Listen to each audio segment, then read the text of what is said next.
Hi guys, I'm back.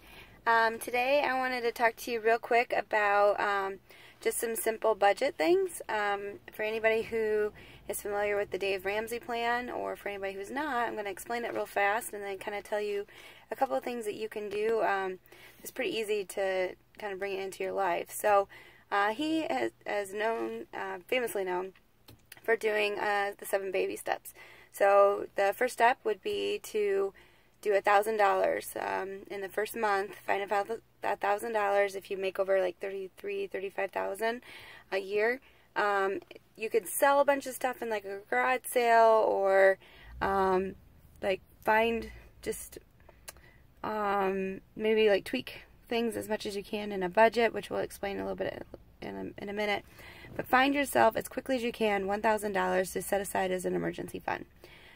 That's super important, because anybody who's a homeowner, or if you have even a car or anything else, you know that emergencies happen, and that $1,000 is going to be a huge lifesaver for you to be able to not go into further debt with credit cards.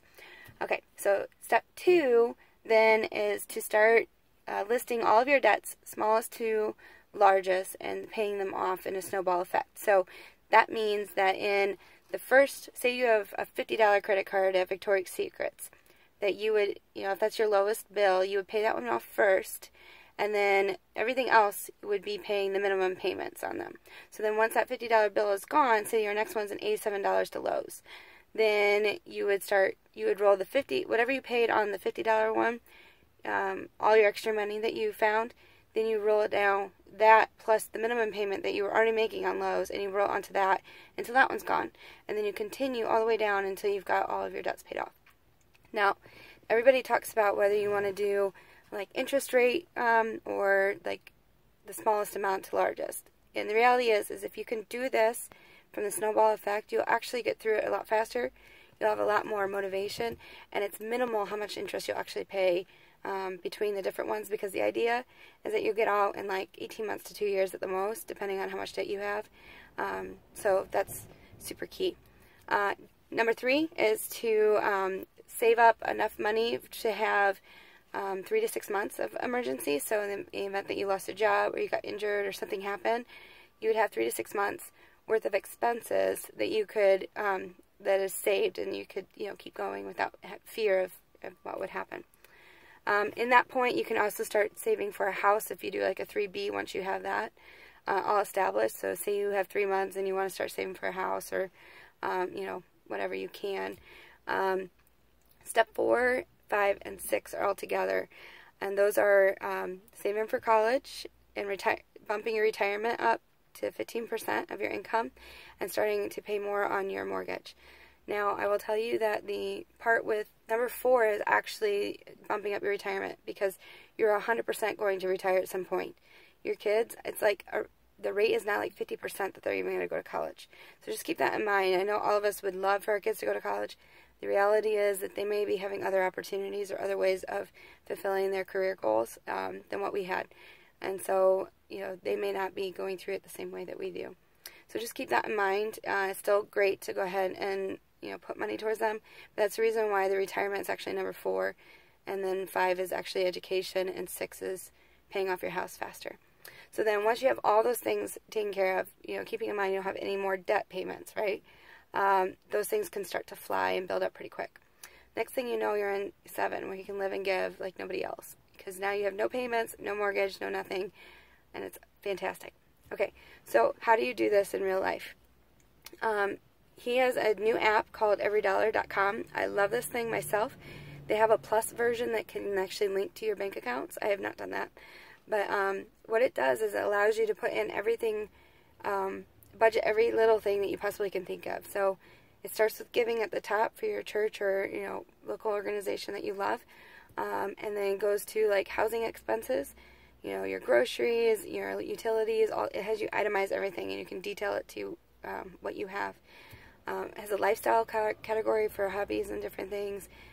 Insurance is in there, because you want to make sure you have life insurance for your house, your auto, all those types of things. There's an automotive section, so if gas, obviously you have to pay for gas, but if you need an oil change, those type of things, you can have all those categorized as well. Your debts are at the very bottom, and it allows you to put them in smallest to largest, or however you want to, and put down how much you're paying off on those. So it's very easy to use, so definitely check that out.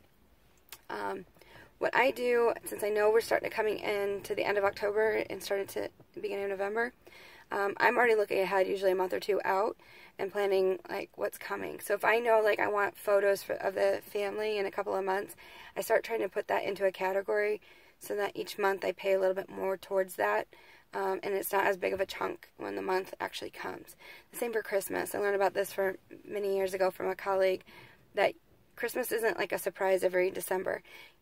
You know it's coming. So every month set aside X amount of dollars. Say it's even $25 a month that you set aside, then you have that much money available to you when Christmas actually comes, that you're not having to go and use a credit card suddenly on.